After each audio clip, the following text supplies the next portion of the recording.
మీనాకి అన్ని రకాలుగా సపోర్ట్‌గా ఉన్న బాలు నానమ్మ ఎళ్ళిపోవడంతో చాలా బాధపడుతూ వాళ్ళ అమ్మకు ఫోన్ చేస్తుంది.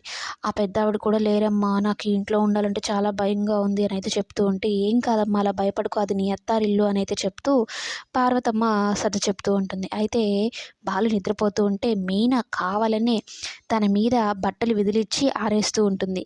బాలు ఏమో వాన వాన అంటూ దుప్పటి అవన్నీ తీసుకొని వెళ్ళిపోతూ ఉంటాడు. "ఏయ్ పూలగంప ఏంటే నా మీదకి విసురుతున్నావు నీళ్ళన్నీ" అన్నట్టు బాలు అంటూ ఉంటాడు. "ఏంటి రాత్రి తాగిన పిచ్చి మందు ఇంకా దిగలేదా" అన్నట్టు మీనా చెప్తూ ఉంటుంది. ఇక మీనాని వెనకాల నుంచి చూసిన బాలు ఒక్కసారిగా ఫ్లాట్ అయిపోతాడు. ఇదేంటి పూలగంప రోజుకి రోజుకి నాలో ఇన్ని వేరియేషన్స్ చూపిస్తూ ఉంది. ఇలానే ఉంటే నా మనసు, మైండు మొత్తం గతి తప్పేలాగున్నాయి అని అయితే అనుకుంటూ ఉంటాడు. ఇక మీనా బట్టలారేసుకొని వెళ్ళిపోతూ ఉంటే, "ఏయ్ పూలగంప ఒకసారి అటువైపు నడిచి మెట్లు దిగడం కాకుండా నా వైపు చూస్తూ మెట్లు దిగవనడంతో, ఏంటి అయ్యగారికి కళలు ఎక్కువే ఉన్నాయే" అనైతే అంటూ ఉంటుంది మీనా.